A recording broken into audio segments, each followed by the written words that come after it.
You are listening to the French Kiss Life podcast, where we explore what it means to live artfully and well.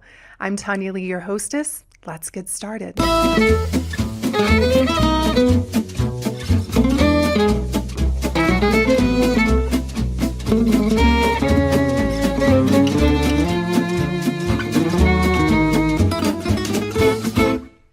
Hey friends. So what's been the best part of your day? For me, it's been doing very little. I've had the laziest Sunday ever, and I'm not apologizing. My daughter and I, we lounged around and we watched movies, we ate good food, and we stayed in our PJs all day long. And now I'm recording a podcast, so it doesn't feel completely like a non-productive day, but I have no guilt about it, which is amazing. It just reminds me that we as women need to spend time just doing nothing, just enjoying being human beings every once in a while. Seriously, try it sometime. It's amazing. All right, so I am excited about today's podcast topic because it's something that has been huge for me in the last 6 months. So what we're talking about today is 5 ways to raise your conversation vibration. Because here's the thing, you are the product of your conversations. Yet, do you spend time creating them on purpose? Because here's what I know. Tell me what you talk about in your own mind and with other people, and I can tell a lot about your life. Do your conversations reflect the woman you want to be, your dreams, and the legacy you want to leave? Or do you spend time talking about your past, your problems, and all that you think is wrong and missing from your life? That's what we're talking about today, how to raise your conversation vibration. Because as I said, over the last 6 months, this has been on my mind a lot. And I've been reminded of how important it is to monitor and create our conversations on purpose. So a little bit of background for some of you who may not know my story, especially my most recent story. I have been focused on my daughter's health for the last 2 years. It's been a number one priority for me. She became sick with a mystery illness back in, August of 2016. And neither me nor the doctors could figure it out. I took her to doctor after doctor. Everybody had a different diagnosis. All the while, she's not getting better. And all of my years of working as a critical care nurse could not prepare me for the journey that we were about to go on. So for me, the way this unfolded was night after night, I was staying up late, sometimes until 4 a.m., searching for answers. And you all, if you could have seen my office, it was full of flowcharts and spreadsheets and sticky notes all around my desk, trying to find the missing links to her health. Day after day, night after night, I was reading about, researching, watching videos, and discussing things like ozone treatments and genetics and detox protocols and many other truly fascinating topics. But I found myself feeling so empty and drained.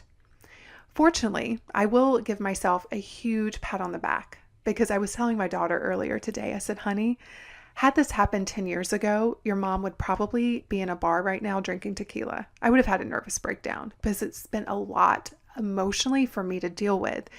But I've used the tools that I teach clients and I practice them every single day. And it's allowed me to stay intentional and not have a complete breakdown. So I've been sane, but something has been missing.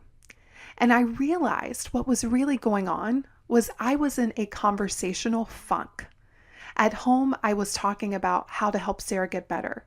With friends, we were talking about our families.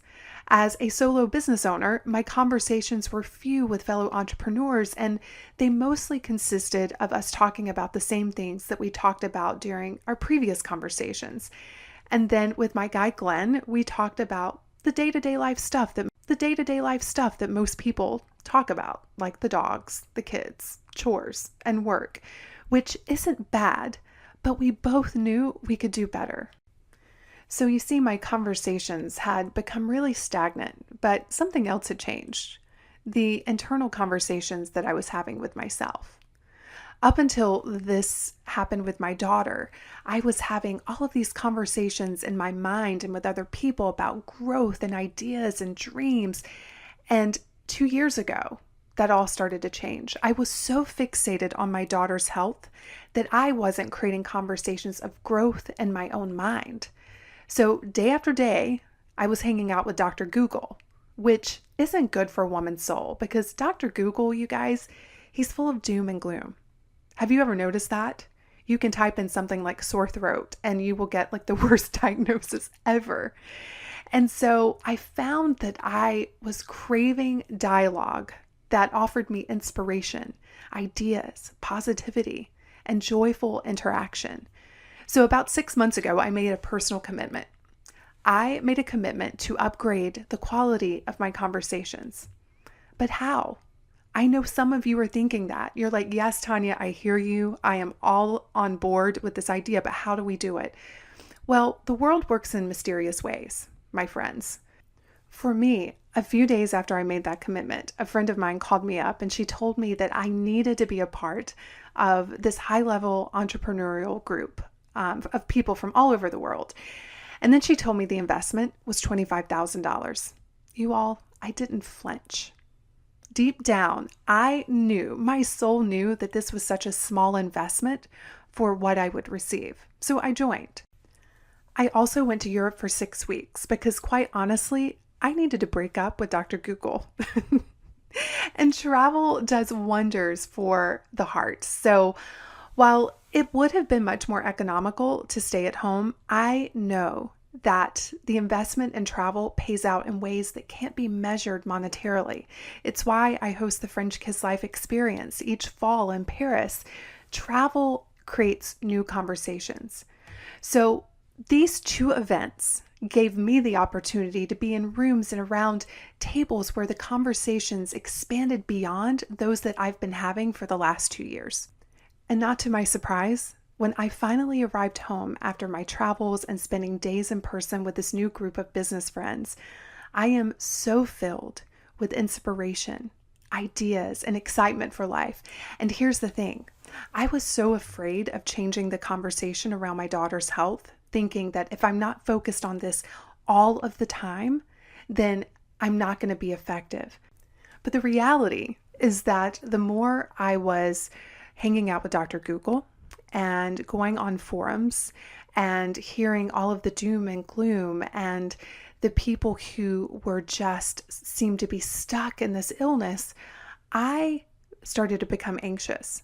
I was having more sleepless nights. I was starting to worry more. And a woman that is tired and worried and anxious is not effective. So I had to find my balance. And the craziest thing is that by following this commitment to elevating the conversations in my own life, I became connected with the most amazing people who also gave me excellent advice about how to navigate this healthcare journey with my daughter. And so I didn't abandon the conversation around her health either. I simply elevated it. I share this with you because no matter what you are going through in your life right now, no matter what you're struggling with, no matter what you are desiring and dreaming of, it's going to require that you measure the quality of your conversations.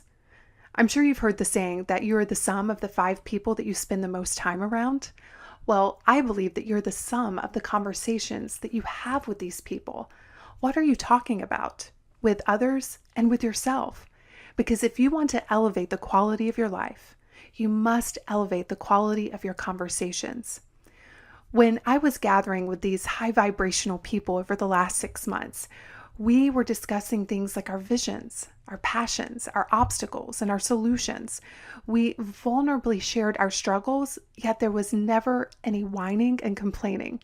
We shared from a place of wanting to be stronger and knowing that when we share our vulnerability and we're open, that we can gain incredible insight. There was also never gossip or criticism. We conversed about food, art, and ideas. Because here's what I know. High quality conversations lead to high quality thoughts, emotions, and behaviors. What these past few months have taught me is this: you are just one conversation away from a breakthrough, a new perspective, new ideas, and greater joy and abundance. Now, I know what you may be thinking. You may be thinking, Tonya, this sounds amazing, but I don't have those kinds of people in my life. Well, I have been there. So I hear you loud and clear, but let's not get stuck on where you are right now. I want to offer you 5 ways to raise your conversation vibration. The first one is refuse to get sucked into non-productive conversations. Are you surrounded by people who complain or who tend to see the world through a negative filter? What I know is that these types of conversations do not serve women who are committed to their dreams and their growth, and you have a choice to participate or not. For example, I have this friend who is always complaining about her body, and I finally told her that I refuse to engage in the conversation. We could talk about all the things, her dreams, philosophy, fashion, anything fun and uplifting. We could even talk about her challenges and struggles when she was coming to the table with an intention of working through them. However, as a friend, I was not helping her by letting her entertain the self-abusive talk about her body. And quite honestly, it wasn't good for me. As someone who has struggled with my own body, I know that that is such a self-destructive behavior, and it's not one that I want to be a part of. And I love this woman dearly, but I know that I must be clear in my expectations, especially when it comes to what I talk about. And here's the thing, people have a choice. When I said to her, I'm not going to talk about this with you anymore, she had a choice to remain my friend or to not. But I had to honor the kinds of conversations that I want to have in my life. And fortunately, we love each other dearly, and we're still very dear friends. And our conversations have also shifted as a result. So do not get sucked in to non-productive conversations. That's number 1. Number 2, invest in creating a circle of like-minded people. Now, some people think I'm crazy to pay the kind of money that I pay to join certain networks. But what I know is that the ROI is immense. I'm instantly connected to incredible minds and hearts of people who are all investing in their own personal growth as individuals and entrepreneurs. Some of my dearest friends have come from me paying a lot of money to be a part of a networking group, which has had a return that I can't even put a price tag on. So check your beliefs on this topic to see if they're really serving you, because you may be one check away from finding the people who will help you elevate your entire life. Number 3, up-level your virtual conversations. Now, I will admit that there's nothing like face-to-face interaction. But if you're struggling to find like-minded people, you are one group or one virtual friend away. The internet is full of people who enjoy discussing ideas and perspectives and solutions. Find them. Now, there is a warning to this one. I am not a proponent of spending hours in front of the computer, so you need to have some rules in place for yourself. Also, a second warning. Always check in with how you feel. When I started this wild health journey with my daughter, I joined several groups on Facebook because I was so desperate to find answers. And at first, it felt supportive and informative. I was learning a lot of new things. I was putting little by little pieces of the puzzle together. But I noticed that after a few months, I started to feel heavy and uninspired. I started to notice the people that were complaining a lot without offering solutions. It was a lot of doom and gloom. And I started leaving groups, and I noticed how much lighter I felt. And I'm always a better mama and nurse and a human being when I'm not caught up in fear and negativity. So always check in with how you are feeling. And the one thing I know in life and in our virtual worlds, there's never going to be someone who behaves exactly the way you want them to behave.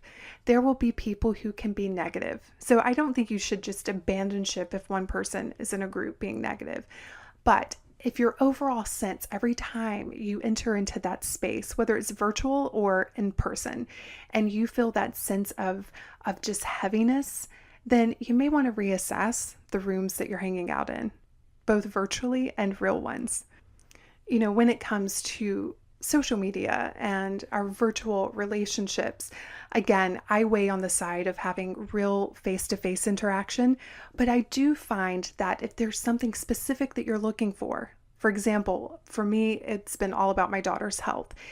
Finding those people can be life-changing. They can offer you a whole new world of ideas and perspectives.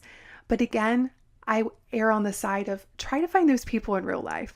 But always know that there are ways to raise your conversation vibration online as well.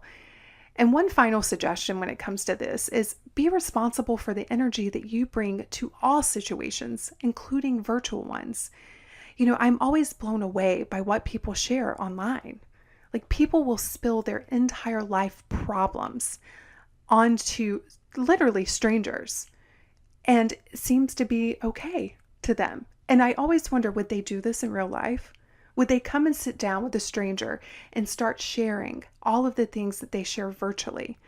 Not understanding that we need to be very intentional about the energy that we bring into a place, especially online. It's easy to sit behind a computer and complain or attack others, things we never do face to face. So be responsible for the energy that you bring into all the spaces that you enter.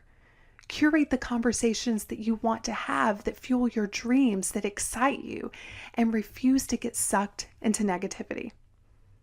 Okay, number 4, find a new bestie who whispers in your ear, even if she doesn't know you exist. Okay, so here's what I mean by that. When I first started on my own personal development journey, I was a single mom living in the Deep South. I didn't know of anyone who was interested in evolving and growing.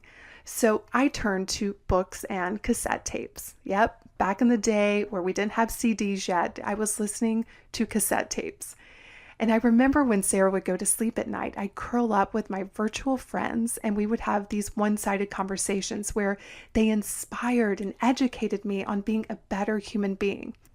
You see, you can raise your conversation vibration through books, videos, and podcasts. Some of my best friends I've never met, but they're usually with me in the car. Me and my girl Oprah hang out, and then my friends from Radio Lab.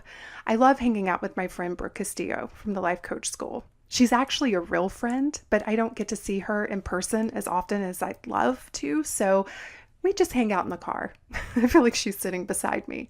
And then there's Dave Asprey, a wonderful human being. He's the founder of Bulletproof, who has been such a huge part of Sarah's health journey. We would ride to the doctor and listening to his podcast on the way, and literally he felt like a friend. And then just a few weeks ago, I had the honor to have lunch with him in person. And it literally felt like I was having lunch with an old friend because I've been listening to him for years. So for you, think about where you are in your life right now and what it is that you are dreaming of creating, or who you want to become and who is having the conversations about it. Go out and find them via books, podcasts, YouTube videos, live events. Have that friend who whispers into your ear. Okay, here's my 5th suggestion. Create the conversations that you crave. Don't wait for them to happen. Because here's the news flash. You are not at the mercy of everyone else when it comes to what you talk about. If you're in a room and the people are complaining, you can get up and leave, or you can change the subject. If you're feeling bored and uninspired, you can bring topics up that you're passionate about. In my home, we intentionally have a rule: complain less and celebrate more. So if Glenn and I have a problem, we sit down together and brainstorm solutions. And at the end of the day, every single day, we talk about what went well and what we're excited about. So no matter what you desire, you must create new conversations to achieve it. Instead of entertaining all of the reasons why it won't work, surround yourself with people who will help you figure out how to make it work. Instead of complaining about where you are, curate conversations about where you want to be, about a brighter future. Instead of wasting your energy berating your weight and your body, rise above that familiar BS and talk about creating health and making self-care a priority. Instead of talking nonstop about how broke you are, create conversations around how blessed you are. Instead of settling, have conversations about evolving. Think about the woman you want to become. What conversations got you there? Start having those now. What I know is my 9-year-old self wants to be intoxicated with conversation. So I'm making a pledge before you and God that I'm going to up my own standards around this one. And I'd like to challenge the entire French Kiss Life community to do this with me. Let's make a commitment to raising our conversation standards together. You know what? Think about this. Let's become the kinds of women who, when we walk into a room, we immediately elevate the standards of our conversations, therefore impacting not only our lives, but the lives of those around us. So, are you in? This week, I want you to pay attention to the conversations that you're having. Do they represent the woman you want to be? Do they represent the dreams and desires that you have? Do they represent how you want to be known?